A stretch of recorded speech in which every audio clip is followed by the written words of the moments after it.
Welcome to our little curious podcast, Hidden Synapses. Long before dinosaurs had a name, a young girl walked the shores of England, uncovering the bones of ancient creatures. She had no degree, no status, and no recognition, but she changed science forever. This is the story of Mary Anning, the forgotten fossil hunter. Mary Anning's remarkable journey from poverty to pioneering paleontologist transformed our understanding of prehistoric life.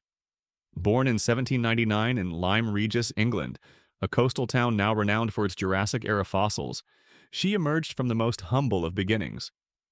Despite receiving minimal formal education, she learned the art of fossil hunting from her father, a cabinet maker who supplemented his income by collecting specimens. After his early death left the family in financial straits, young Mary and her brother turned to fossil hunting not as a hobby, but as a crucial means of survival. At just 12 years old, Anning made her first groundbreaking discovery, the first complete ichthyosaurus skeleton. This marine reptile, with its distinctive dolphin-like body and remarkable preservation, caught the attention of the scientific community. But this was just the beginning of her extraordinary contributions. In 1823, she unearthed the first complete plesiosaurus, a long-necked marine reptile that would become one of the most iconic prehistoric creatures. Her 1828 discovery of Britain's first pterosaur provided definitive evidence that flying reptiles once dominated the skies, revolutionizing our understanding of prehistoric life. These discoveries were more than just interesting specimens. They provided crucial evidence that life on Earth had existed for millions of years, directly challenging the prevailing religious beliefs about the planet's age. Her meticulous work in excavating, preserving, and studying these fossils helped establish the scientific foundations of paleontology. The specimens she uncovered would later provide Charles Darwin with essential evidence for his theory of evolution, earning mention in his groundbreaking work On the Origin of Species. Despite her extraordinary expertise and contributions, Anning faced formidable barriers that prevented her from receiving proper recognition during her lifetime.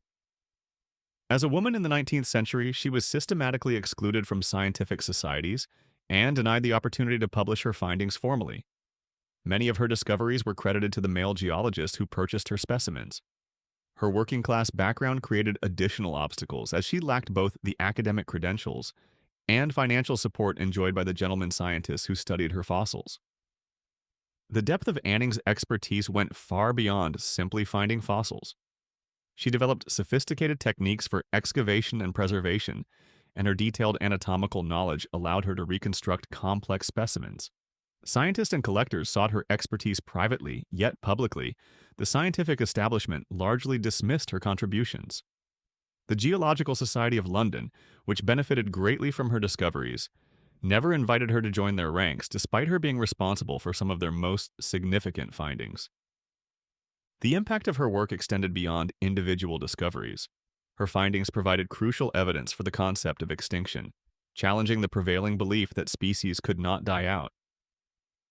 She demonstrated that different layers of rock contained different types of fossils, contributing to our understanding of stratigraphy and geological time.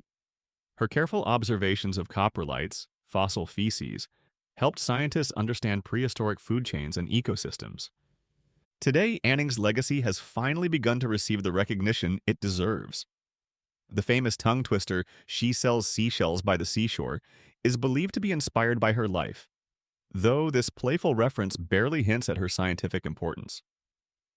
In 2010, the Royal Society finally acknowledged her as one of the most influential women in science history, a recognition that came more than 160 years after her death in 1847. Mary Anning's story serves as both an inspiration and a cautionary tale about the barriers that have historically prevented talented individuals from receiving recognition for their scientific contributions. While she spent her life uncovering the remains of ancient creatures, her own story was nearly lost to history. Today, her persistence, expertise, and groundbreaking discoveries are finally receiving the recognition they deserve, cementing her place as a pioneer who transformed our understanding of Earth's prehistoric past. Mary Anning spent her life searching for fossils, but for too long, history buried her contributions.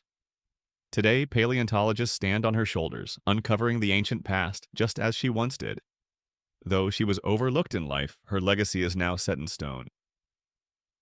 Thank you for joining me on this journey through Marianning life. If you enjoyed this episode of our podcast, Hidden Synapses, don't forget to subscribe and share. And if there's another underrated scientist whose story you think should be told, let us know. We'd love to explore it in a future episode.